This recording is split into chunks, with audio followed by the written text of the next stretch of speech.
The importance of correct tracking. If your tracking is faulty, you're going to miss conversion events, book demos. You don't want to do that because this will lead to thinking your good results are actually terrible because you can't see the results. If you can't see that you're doing well, you're going to think that it's not working and then you're going to pause the experiment. And bad tracking can also slow down your progress. So the meta algorithm uses those conversion events, all conversion events, to learn and improve. If you're not sending some or all of those conversion events from your website to Meta, it won't learn and improve your results.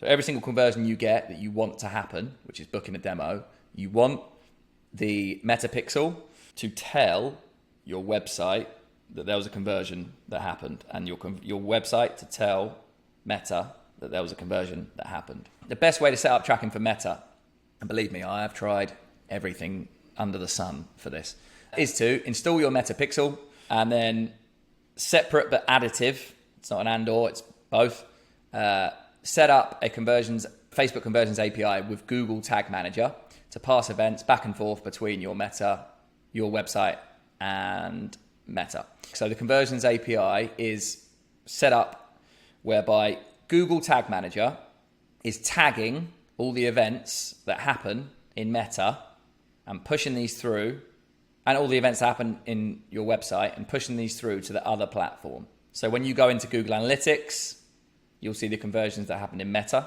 And when you go into Meta, you'll see the conversions that happened on your website. The same conversions, obviously. But to provide that information from both is where you're going to yield your best results. And you do that through setting these two things up. Your campaign build structure. The structure is going to be like the rest of this strategy, very simple in design. So your campaign objective is going to be book demos. Number of campaigns is 1. Number your ad sets to begin with. This is just start off with 2 ad sets. Ad set 1 has in it value prop 1. What ads are in there? Value prop 1, and then the first ad, second ad, all the way up to the 10th ad. Ad set 2, the exact same structure, but for value prop 2. So value prop 2, ad 1, all the way to 10. So ad set 1, stop losing your clients, has all the stop losing your clients ads, and ad set 2 has all the save your clients thousands. Remember that we're looking at isolated variables here, so we basically have the exact same ads, but with a different headline to see which one works best. Ad set targeting. To ensure we're running scientific method tests, keep targeting the same between ad sets to start. To begin with, we're testing the headlines, ad creative, and landing pages only. There's an opportunity to test different audiences once we gain momentum, but not to begin with. There are 2 options for targeting: lists or meta targeting. The list of your target audience. So for this, you need to upload first name, last name, and email in a .csv file to Meta. Ideally, you want the list to be 50,000 or above. Ideally more, you want it to be 100,000 or above people in your target market. Number 2 is creating your audience targeting using Meta's built-in targeting option. So ideally, you want this audience to be between 100,000 and 1 million in size, which is better. It's difficult to say without testing both. However, from my experience, the following is true most of the time. Lists will have a higher cost per demo. Why? Because the smaller targeting pool means higher ad costs. So if we're targeting a list of 50,000 people and then we're targeting a Meta audience of 800,000 people, the ad costs are going to be more to serve to this audience because it's a smaller audience, which means Facebook are going to charge you a premium to hit up that audience because it's smaller, which means that you'll have a higher cost per demo.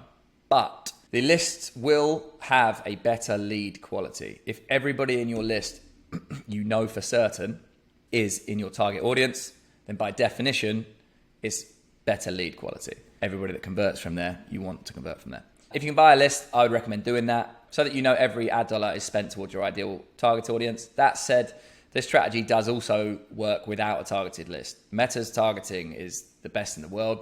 That comes from $1 trillion algorithm. There's just been so much data, both on the consumer side in terms of how people interact with the platform, and on the buy-in side, the ad side, in terms of how to get people to convert for products and services. That's literally Meta's business model, is allowing us to run ads. So their targeting is really, really good.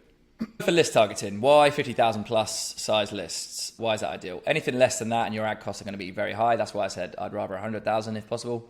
This will likely result in very high cost per demo if your list size is super small.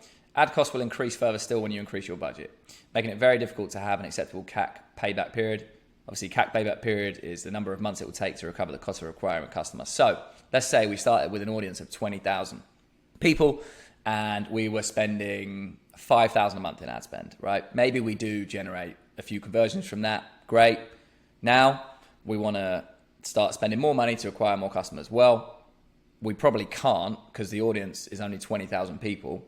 So if we do, we might then have our ad costs go up from $80 per 1,000 people that view the ad to $150 per 1,000 people that view the ad, meaning our cost per demo has gone up from $250 to $500 because the cost to serve the ads has doubled, right? And everything else stayed the same. So all that to say, ideally we want a list, but ideally we want a big list, as big as we can get. List targeting, where do we get the list from? Here are some options: industry associations, commercial list providers, professional directories, LinkedIn Sales Nav. There's a ton of different ways to get lists. To begin with, while testing headlines, ad creatives, and landing pages, choose your most defined ideal audience between 100,000 to 1 million and use that for all ad sets. So I'm essentially saying use one list for all your ad sets, or use one meta audience from the interest targeting options in Meta for all of your ad sets. If you can use a list, use it. If you can't, use this interest audience, but use it the same across ad sets. We don't want that to be a variable. We want to use the same audience for each one for the scientific testing purposes. Meta targeting, why would we have an audience size of 100,000 to 1 million for meta targeting? Anything smaller than 100,000, you may not generate any conversions. Remember that this is not a list that you built. So some of the audience that Meta determines is in that audience are not going to be ideal fit. So say that we were targeting real estate professionals. So we did an audience of real estate professionals. This is what Meta is assuming based off of all their data are people that are real estate professionals. There's going to be some slippage there because this is not an exact science, because those audiences aren't getting updated absolutely every single day with matter-of-fact information. If you were to build a list, assumedly, that should be up to date. That should be super accurate, especially if you get it from like industry associations. Larger than 1 million might be casting the net too wide on the other side of the net here. So if we have an audience, say real estate again, we target real estate. So there's 200 million people in that audience, for example, in the United States. Now, do you think half the people in America, or 2/3 of the people in America, are going to be wanting your real estate SaaS solution? Probably not. That's just everybody that's shown any interest at all in real estate, which is basically everybody. So we want to keep it to a 1 million or less because we want to try and hone in on people that have the highest likelihood of converting with us. But this really does depend on your offer and total addressable market. I found audiences of 10 million plus to work because the algorithm will very quickly decide, okay, this is a 10 million audience, but actually only these 250,000 people respond to this ad, so I'm going to serve it to them. To begin with, while testing headlines, ad creatives, and landing pages, choose your most defined ideal audience between 100,000 to 1 million and use that for all ad sets. So I'm essentially saying use one list for all your ad sets, or use one meta audience from the interest targeting options in Meta for all of your ad sets.